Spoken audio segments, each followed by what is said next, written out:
Help support AMTV by becoming a patron, an AMTV staff member, and following us over on Twitter. Hi there guys, it's Adam Martyn here, and today we're going to be talking about BBC News, specifically the chief presenter lineup that's going to happen in the BBC News revamp that supposedly is happening this spring in the year 2023. Now you may remember last summer we did a video talking about the announcement that the BBC News channel was going to be sort of streamlined, changed around, so if you want the details on that, I will be going over them a little bit here, but if you want more of an in-depth look there, you can check that out. But this is the article in question. It's from the BBC itself saying BBC News channel announces chief presenter lineup for the revamp. So it follows the decision to merge the two existing news channels aimed at viewers in the UK and around the world. And the main 5 presenters that have been chosen to head this revamp are Matthew Amroliwala, Christian Fraser, Yalda Hakim, Lucy Hockings, and Maryam Moshiri. These guys all have links with BBC News already in some way. I'll touch on that in just a second. But it also says other hosts on the current channels include Jane Hill, Martyn Croxall, and Ben Brown. However, they have not been named amongst the new chief presenters. Now, a lot of people have already been saying, you know, why have they not been chosen, or other big names have been thrown out there. This article does get into it a little bit more, so again, we'll touch on that when we get there, I think. It does say there are currently 18 presenters across the two existing channels. You might be able to work out the reason then for the slimming down. It is more than likely relating to budget cuts. But it says, as well as appointing 5 UK-based lead anchors, the new channel is now recruiting 8 correspondents who will also co-present, and 2 presenters based in Washington, DC. So the co-presenting roles may be filled by those who are already on BBC News, although it hasn't been exactly confirmed as of yet. And the 2 in Washington, I believe they said they were going to have 3 bases, didn't they? For this, they were going to have 1 in the UK, 1 in Washington over in the US, and then 1 in Singapore, which I guess covers the other side of the world. And, you know, we have good links with Singapore in one way. The CEO of BBC News, Deborah Turner, said she was thrilled to announce the lead presenters and followed it with the team's editorial leadership, talent, knowledge and flair make them the ideal presenters to bring the BBC's trusted journalism to people at home in the UK and around the globe, and to guide audiences through the big stories as they break.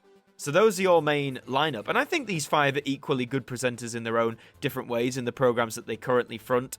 So just to give you that an idea, so of the new chief presenters, Matthew, he currently hosts Global on BBC World News, for those of you who might catch that. Christian, he hosts The Context on both of those channels, which is actually really good. I've seen that a few times and just again helps makes things a bit more clearer regarding some more complex news situations, if you like, particularly politics. He also co-presents Newsnight, a role that was dominated for quite a long time by Emily Maitlis, but of course she's no longer with the BBC. More on her a bit later. Moshiri is a regular face on both channels. Hakim presents The Global Impact and Our World Strands, so that's their contribution so far. And Hockings has Live with Lucy Hockings on BBC World News. So these are all experienced journalists. You know, these aren't necessarily novices coming out of, I don't know what it is, journalism school, or, you know, they're not brand new. They have existing links with the BBC, and that makes sense.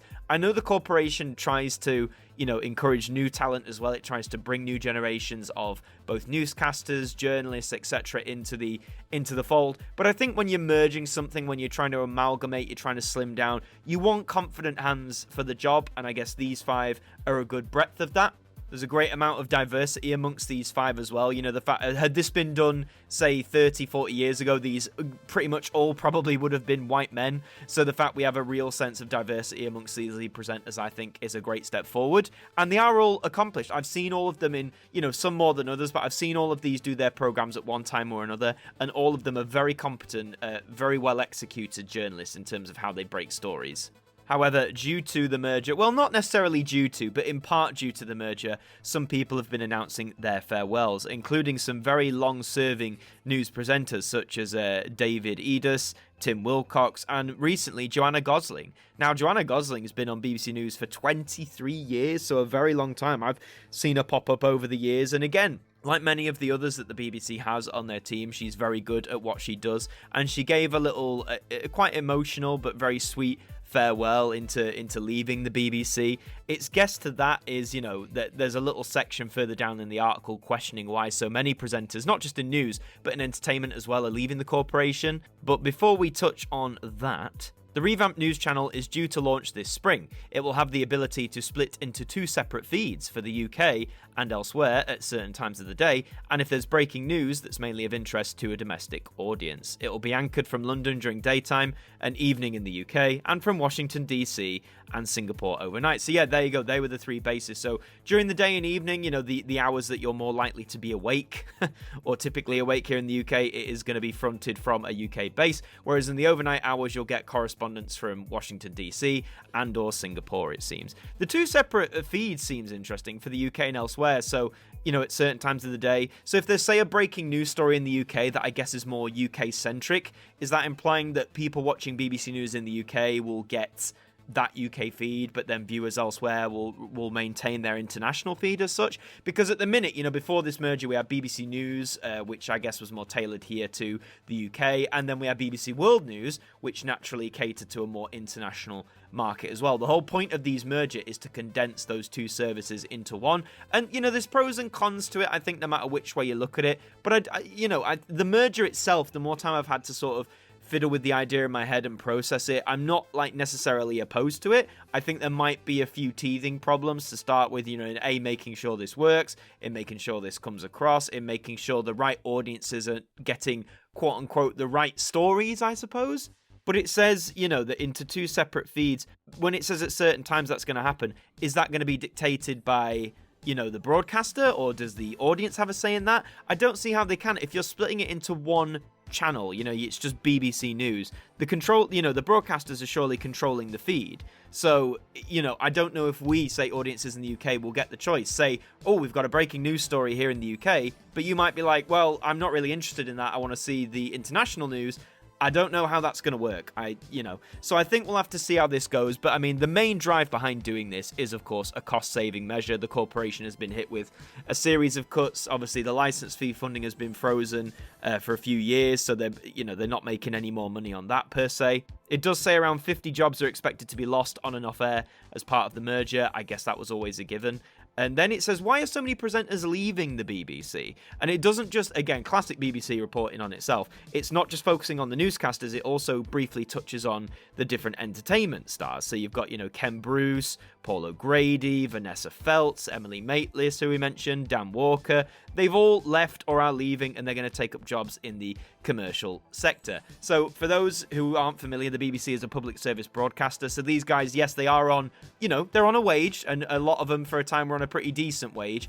But in the commercial sector, companies that aren't public service broadcasters, there is often a lot more money behind them. There's a lot more money involved. So even though you work at the BBC and, it is this prestigious broadcasting company, it's got a very solid reputation over the years, and it's it's well known by everybody. But if a commercial company comes to you and says, hey, listen, I'm going to offer you 5 times, that might be an exaggeration, but I'm going to offer you more money than you're currently on to do essentially what you've been doing, a lot of people would take it up, and I don't think there's any shame on that. A job's a job.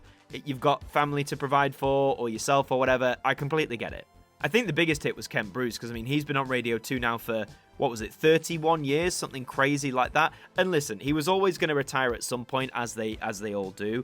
I think people were surprised that he's moving to, is it Greatest Hits Radio, so he's moving to the commercial sector. But again, he's got a family.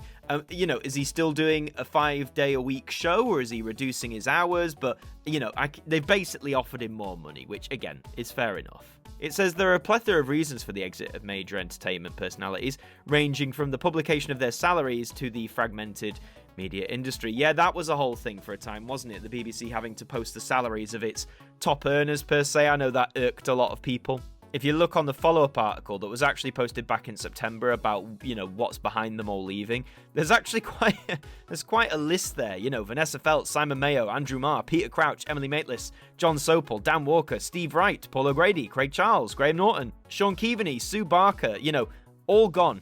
All gone. And they've all just jumped to different platforms for various reasons or another.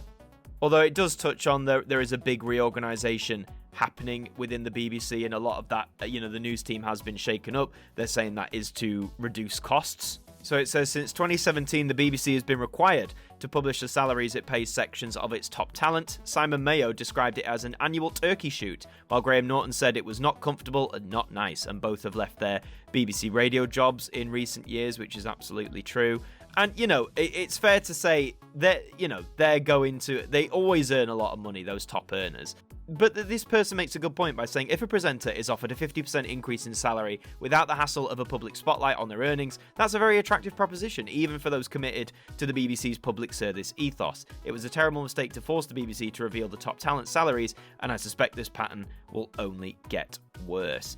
So yeah, it was a big deal. I remember that. It was a big deal at the time. A lot of those top earners in radio and television, a lot of those big earners were swapped out. And then even if they weren't big earners, a lot of them were swapped out, people saying they wanted a change. I mean, I remember Craig Charles said that was the reason they gave him. He said they couldn't give me any other reason except that they just wanted a change as well. And obviously Steve Wright has been doing the weekday afternoon show since 1999, and he recently left. So yeah, change is gonna come. Change always comes, but by God, it's a lot of people going. And also, I think that's absolutely right. For the fact that they're not being scrutinised and they're probably getting more money from these commercial offers, it makes sense that they go. But it does undermine, again, the BBC's public service ethos. A lot of people join the BBC because of its reputation as a public service broadcaster. They want to deliver good journalism or a good service for the people, because that's what the BBC should be about.